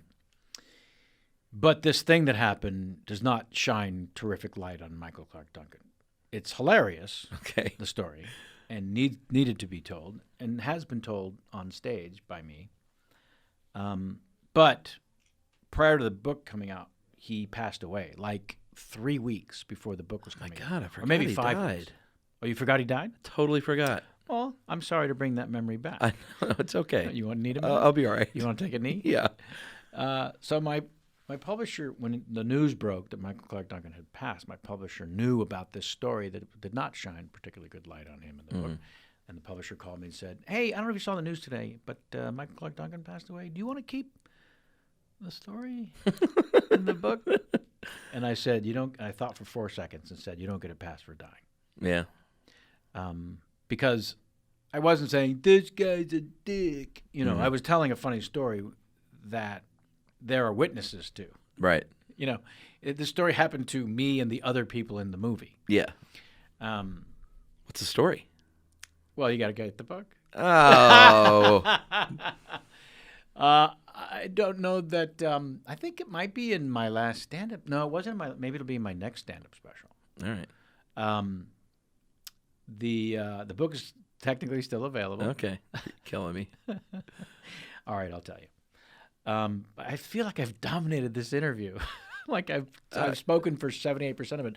And it's the one thing I loathe when I listen sometimes to other people's podcasts because I've seen who the guest is in the description of the episode, and I get excited. Ooh, he talked to Chuck Charles Bryant. Right. This is awesome. Yeah. I listen to stuff you should know. Yeah. And I just started listening to Movie Crush. This is going to be great. And I tune in, and all I hear is Kevin Pollak tell stories. Yeah, we're hanging out. That's good for you. You're enjoying it, Charles. I am enjoying it. Chuck Bryant. But Your listeners are going to enjoy it. So we're on the night shoots of Whole 9 Yards. Right. And there's something called per diem. Mm-hmm. I know about per diem. And you get money in an envelope that's like an allowance. Yeah. That's separate from your paycheck. It's a little weird. The weirdest thing. The weirdest thing is seeing huge movie stars. Right. Who are getting paid tens of millions of dollars. Get super excited over $300 in an envelope. I know, because it's cash. And those people, at most levels, you don't ever see your money. Right. It's a paycheck that goes from a studio to a business manager. Right. It either gets invested or it's used to pay bills, but it never crosses your hand. Yeah. So to get $300 it's in exciting. an envelope, to see Bruce Willis on the set of Whole 9 Yards get excited about his was probably $3,000. That's adorable. Mine was $300. So I knock at the door. Man, they're ready on the set, Mr. Pollak. It's a pimply faced kid from The Simpsons. Yeah. And I come out of the trailer, and there's a van that's going to take me to set. Short drive, maybe 3 minutes. And he says, "Here's your per diem. If you sign for this, please." And so he hands me the per diem in a manila envelope. Yeah. And a place to sign. I've been that PA. It's Sure. very nerve-wracking. Oh, you have? Yeah. So from behind me, I hear the voice of Michael Clark Duncan Yeah. say, "Where's my per diem?" He's got a very low voice. Yeah. "Where's my per diem?" And I turn around, "Hey, Mike," realizing they must have called him to set at the same time. And that's a legitimate question. So Sure. I say to the PA, "Yeah, where's his per diem?" You just see the sweat. The guy shit himself. You see the sweat. Poor kid. And he says, "Well, they just gave me this one envelope for Mr. Pollak." And Mike says, "Well, how do we know that's not my per diem when they put it in the wrong envelope?" And I think, Oh, man. This is a scene. We're on our way to Crazy Town. Yeah. Is this van taking us to Crazy Town? Yeah. And then I look back because I assumed actually he was kidding. Because if he's kidding, it's hilarious, Yeah. right? Sure. And I look back and he looks very upset, or certainly serious. And I'm waiting for him to drop the other shoe. I'm just fucking with you, man. It doesn't come. Mm-hmm. And the PA is still going on and on and on about excuses of where the per diem might be. Oh, man. I feel so bad for that guy. Yeah, of course. So I say, "Oh, they'll figure it out. Let's get in the van and go to set." "Yeah, you're fine going to set. You got your per diem." "Yeah, they'll find your per diem, Mike. It's no big deal." Right. We get in the van. We go to the set. And as an actor, when you get to set, you go – they either take you right to where you're going to shoot the scene or they say, "We're not quite ready for you. We will be in a couple of minutes. Yeah. Your chair is over here, Mr. Pollak." And the chair's in like a little circle, and there's Bruce Willis and Matthew Perry, and I join them. And we're shooting the shit, and like 20 minutes goes by. And that's a really long time to keep John McClane waiting, Yeah. if you know what I mean. Sure. So, sure enough, John McClane eventually looks at his right-hand man, his major domo for 30-plus years. They were bartenders together in New York, Stephen Eads, and he says, He's just got a guy? yeah, and he's a dear friend. Like I said, they met when they were bartenders. Wow. And so once Bruce started getting work, he said, "Well, I want this guy in my life. He's my boy." Yeah, and Steve was like, I'll be your major domo.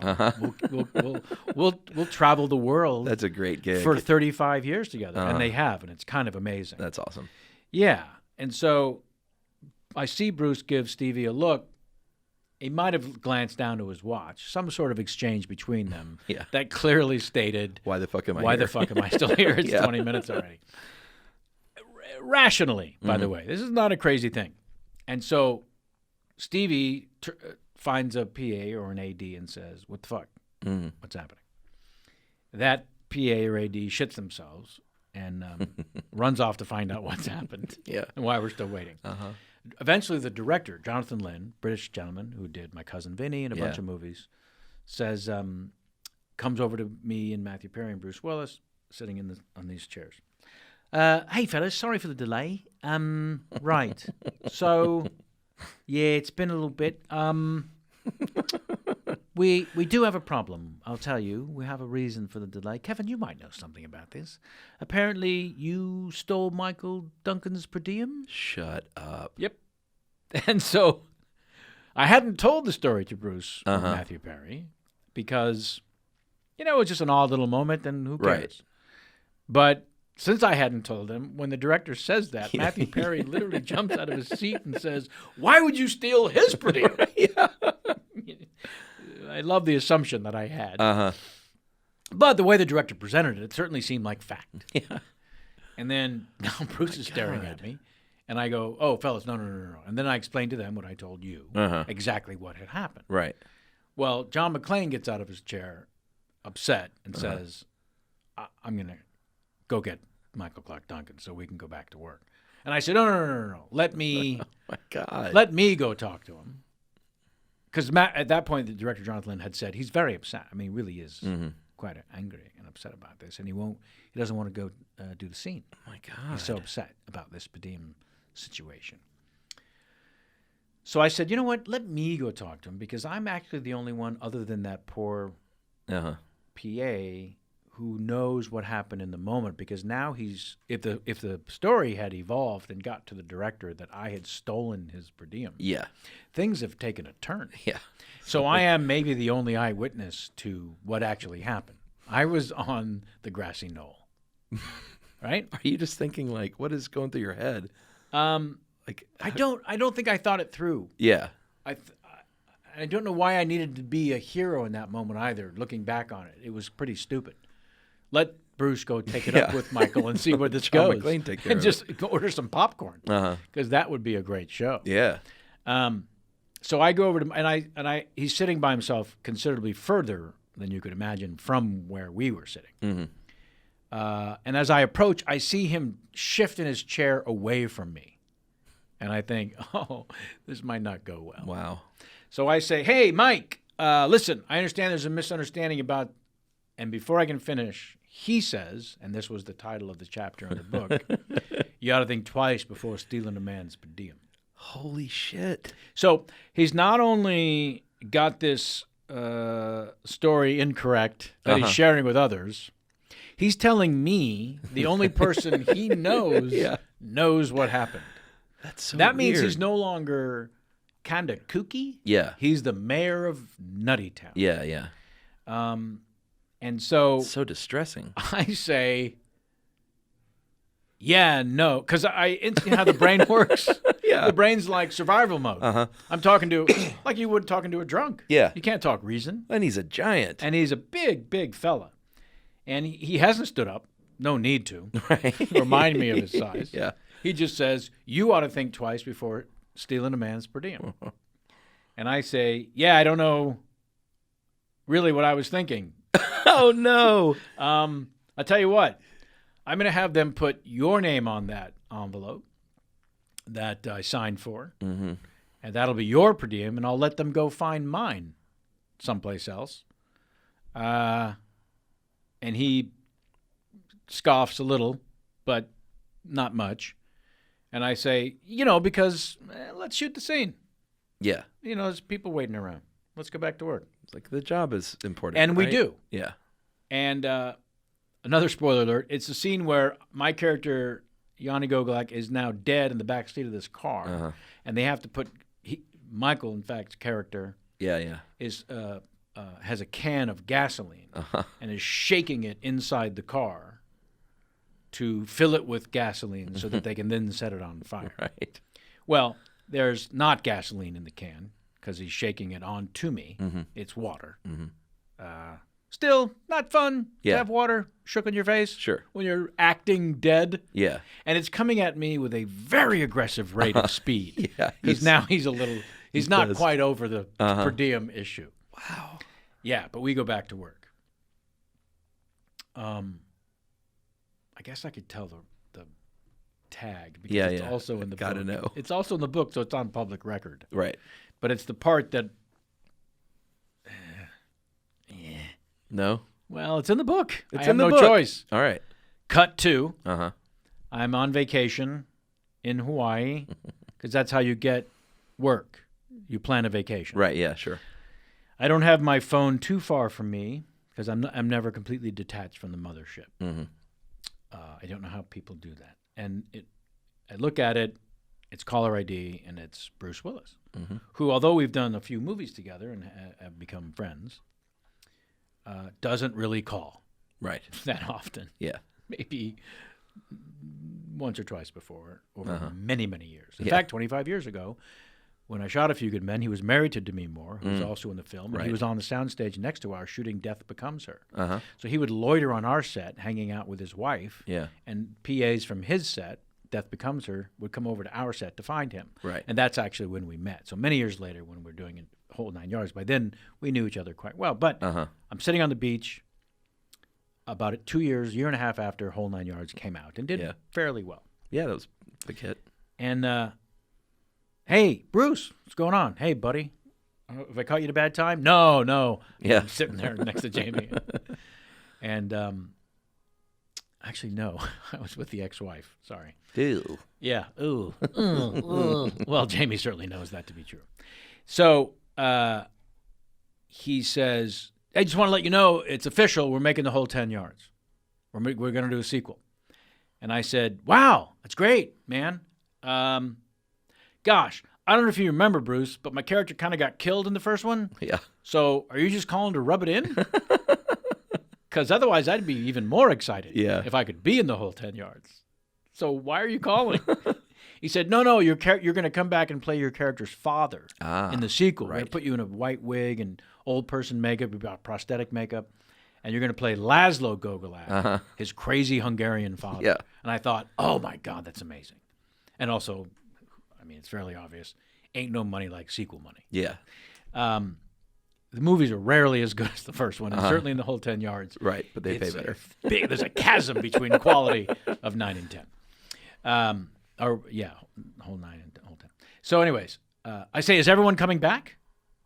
Fair question. Right. And he says, yes, everyone's coming back, Uh-huh. except for Michael Clark Duncan. Oh, no. Yes. That son of a bitch is not coming back. Because Michael had sort of shown himself to be a little difficult during the per diem exchange. Yeah. And that and maybe a few other things led to him not being in the sequel. Wow. Yeah. So when it comes time to tell a story in a book, I felt that was worthy, Sure. right? Mm-hmm. And kind of funny at times. Yeah. No, it's a great story. So so the publisher calls and says, Michael Clark Duncan's dead now. Do you want to keep that story in your book? What do you do? Yeah, and keep it in the book. Do you agree you don't get a pass for dying? Yeah. Because he was beloved. He's beloved to this day. When I mentioned his name, in fact, when I do that story on stage sometimes, Does it work? I tell the audience ahead of time, look, I'm going to tell a story about somebody I've worked with, and you love this person. Right. In fact, when I say their name, you're going to go, ah. Uh-huh. And then when I tell the story that sheds not so great light on him, you're going to be upset with me, potentially, because you love this guy. Yeah. And he's really good in movies. I get why you love him. Mm-hmm. But what happened in this story is not something you know about. Yeah. This person you think you know. It's cast him in a weird light more than anything, though. Yes. I mean, it doesn't make sense. Well, he had just come from doing the Green Mile. Right. And prior to the Green Mile, he had done Armageddon. Uh-huh. And prior to that, this is all based on stories he told us. Yeah. Prior to that, he was working for the city of Chicago, I think, on a city crews redoing roads and bridges and stuff. Right. So he was had a fantasy of being in movies. Uh-huh.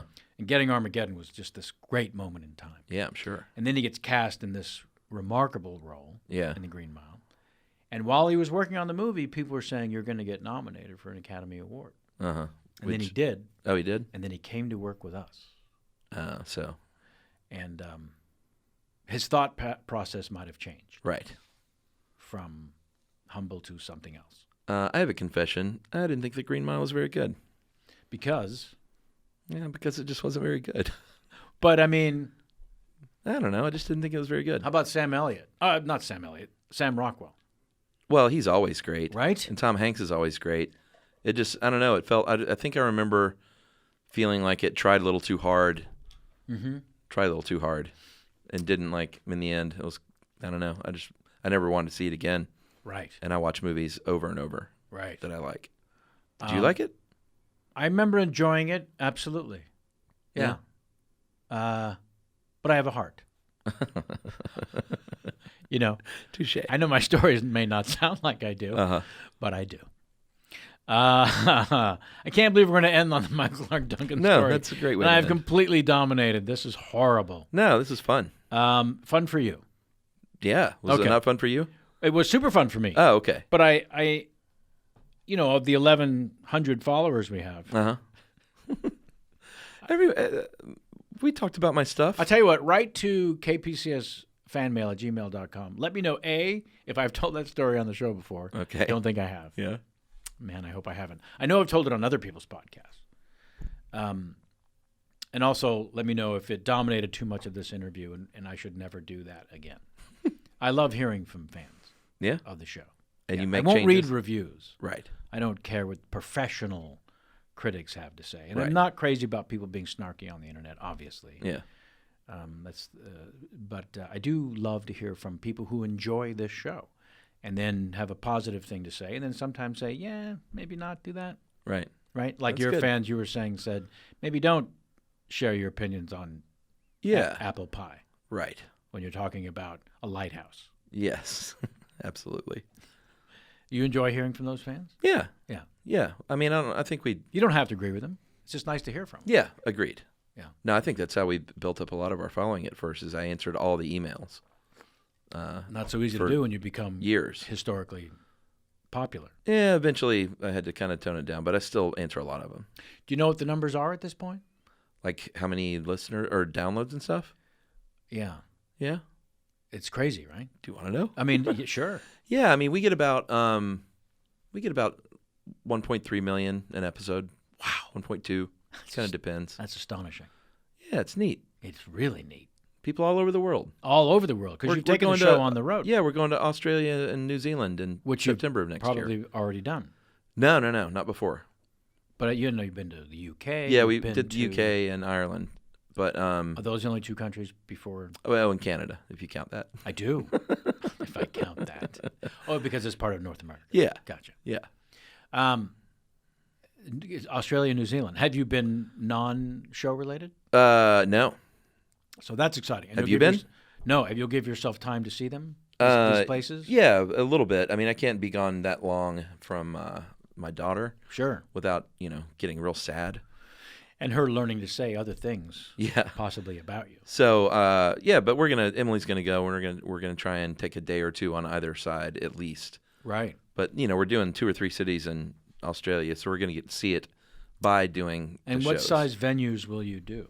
I don't know about there. We've got the offer has come to us though from the I think it's Live Nation Australia. Mm-hmm. So we're gonna look, but some of them are kind of big, but we have good support there. Yeah. A lot of Australians like podcasts. Absolutely. Yeah, it's pretty neat. I've been told I should do a tour of Like stand-up tour. Australia, yeah. They're pretty cool.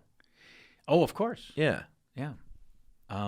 So if anyone's listening you totally and should. they want to take that further, I'll scout it out. let me know. Oh, when you're over there. Yeah, I'll let you know I'm how sure it goes. That's what you'll do. That'll That's ask what you do. You'll pimp Kevin Pollak. at the end of while you're in every show Australia. that we do. I'll say, how Hey, many people would come out and see Kevin Pollak?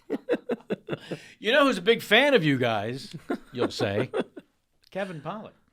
And then based on their reaction to that, Right. and just, I don't know what the Australian sound is of a couple thousand people saying who. Yeah, I'm would trying sound to imagine that. I enjoyed the show from the UK. I remember listening to one of the shows from the UK. Grave robbing, yes. Yes. Yeah, That was it. That was a great one. I appreciate that. Yeah. That was fun. Um, Have you ever toured the UK? I've done stand-up there, but not on any sort of tour. It was Yeah, part of they like were a little less. a guest on a TV show, maybe. They were great, but it was less outward enthusiasm than American audiences. So we had to in terms sort of of during the show? yeah, we sort of had to recalibrate. They don't take to pandering, and they don't hoot and holler about every little thing. So we kind of thought they weren't. You had to up your game a little? No, they were enjoying it. They just don't express it like Americans do. So like I thought, man, we're kind of bombing here. But afterward, they were like, oh, that was like one of the greatest shows I've seen this year. Right. Well, like, that's a phenomenon You that guys should you should react. That's a phenomenon that happens in a live setting for something that is not normally live. Yes. So if they know you from listening Right. or watching on TV, Uh-huh. where they don't react Yeah. as a group, I've found that it can be pretty weird how non-involved they seemed. Yes. And then afterwards, adamant Yeah. how much they loved That's exactly how it went down. the show. Whereas Americans give a lot more direct feedback. Sure. But You they're know. also painted like you guys. No. Their faces and bodies. No, but you do the thing where you do a little local pandering. You shout out a neighborhood. Mm-hmm. Everyone. We had the barbecue last week at Yeah, whatever that is. exactly. But we tried that in England, and there was just a lot of nodding, like, yes, that's a neighborhood. Did you? Yeah. Lovely. A little just more reserved. We get back to grave robbing then. Yeah, basically. You sound like one of the Beatles then. A little bit of Yeah. this, didn't I? I wasn't trying. You weren't Yeah. Liverpool, were you? That was good. Okay. The last couple pieces of business. We have the pop quiz. Mm-hmm. Each question is worth 15 points. And after you finish, your results will be posted on the website along with the top 100. Oh, man. I'm so nervous. You ready? Yeah. Okay. First question is Sammy Davis Jr. or Ann B. Davis? Sammy. Very good. Yeah. Carl Weathers or the weather in Carlsbad? I'm going to go with the weather in Carlsbad. Oh, man, that's strong. Yeah. Correct. And the third question, Keith? Definitely not Keith. Wow! 3 out of 3! Yeah. Wow, that's very impressive. Thanks. Yeah. Thank you so much for being on the show. Whew, man, I was nervous about that. About what? The About the- test? yeah. The pop quiz? Uh-huh. Everything else you were okay with? Yep. The pop quiz threw you? Yep. Well, see, the preamble, as you will realize shortly after, is all bullshit. Yeah, there's no point value to any of them. Right. There's no top 100. There's no posting. We're all in the top 100. Yep. And also, there's no correct answer to any of those. But thank you so much for allowing me to deconstruct my stupid pop quiz. Will you go dining now? What do you do in Los Angeles from here? Well, I still haven't checked into my hotel because, as you see, I have my bag. They had me waiting for like a half an hour, and finally I said, well, I got to go. So I just came straight on over from the airport, basically. Really? Yeah. I haven't pooped yet. It feels like it's time. I haven't soiled my hotel room properly. Okay. But you're cool if I go along with you Sure. to the hotel. Yes. I mean, I'll sit outside You can sit wherever you in want. the hallway while you take care of business. But I'm curious what kind of room you got. Yeah, me too. How long are you in town? I'm sorry if you said. I'm here tomorrow, and then I leave for San Francisco Wednesday morning. Yeah. And you're going to be at Sketchfest? Yes. Yeah. You gonna be there? Do you know the date? The 12th, 13th, Ooh. 14th? I'm doing a conversation with Bill Burr on Saturday the 13th. I'm at there. 1 p.m. Great. at the Castro. I'm doing 3 things this year, which is super exciting. My first live movie crush, Oh, great. which I'm super nervous about Do you selling want to tickets. announce who's going to be there? Yeah, Tony Hale. Oh, love Tony Hale. Yeah. One of my favorite guests on this show. Awesome. Yeah. I heard he's a super nice guy. And we have a Unbelievably nice, crazy smart, crazy funny. great. We have a very special tie that he doesn't even know about. Oh, that nice. I can't wait to reveal to him. Do you happen to know offhand? I mean, people can go to sfsketchfest.com to find out the exact dates and times. Yeah, Do you know all of my offhand all when 3 of my they'll be? things are on Sunday. Okay. So Sunday afternoon, I'm doing Movie Crush Live at the Punchline, Yes. and then I am moderating a baskets panel Great. with Zach Galifianakis and Louis Anderson, I just had Martha Kelly on the and show. Martha Love her Kelly, so much. and then the creator of the show. Yeah. Janet texted me today. She was like, "Hey, would you be interested in doing this?" I was like, "Are you kidding me? Yeah. Of course I will." Yeah, of course. And then Stuff You Should Know Live is at night at the Castro. on that Sunday. Uh-huh. Oh, wow. And you're invited That's so cool. if you want to come. If I know my thing is Saturday with Bill, Uh-huh. and I have something on Sunday, Stinker, something. Such a fun weekend. Yeah. Everyone's always doing so much stuff. Yeah. It's kind of neat. I know. And then we go back again. Oh, you're going back a second weekend? I'm going to moderate the Better Things panel. Oh, awesome. And Gotta love that show. I haven't seen the new season yet. I might be in it. Really? I'm not that you need any more reason to watch the second season of a phenomenally great show. Yeah. And she directed every episode of the second season. Oh, that's great. It's She's so good. She's awesome. She is. All right. I think that's all the business. Thank you, sir. So, folks, check out Movie Crush, the new podcast. And you don't need any help with stuff. You should know Mr. 1.3 million. I'm unbelievably excited. About that number? Yes. Because I remember when we first hit 1 million downloads or views Right. For a month. Right. You get them per episode. Yeah. That's phenomenal. I'm very grateful that my life went in this direction. Yeah. Every day I wake up good and going. think, why did this happen again? Yeah. Why did I deserve this? Yeah. Humble and confident. Sort of confident, humble. Yeah. Thank you very much. Thank you. Sit there uncomfortably while I wrap things up I'll be here. for the folks at wherever they are listening. Great. Thanks, folks. That's our show with Charles Chuck Bryant, as he is called by his cohort, who sadly is not in town. Maybe someday I'll have both of them on the show. But it's not sad if you are a fan of just Chuck. If you are a fan of both of them, maybe it was frustrating. And also, if you weren't a fan of my voice, it might have been frustrating. Again, Talkin' Walkin', and the name of the book, my book. No. That's our show for now. Until next time, and as always, get out of my face.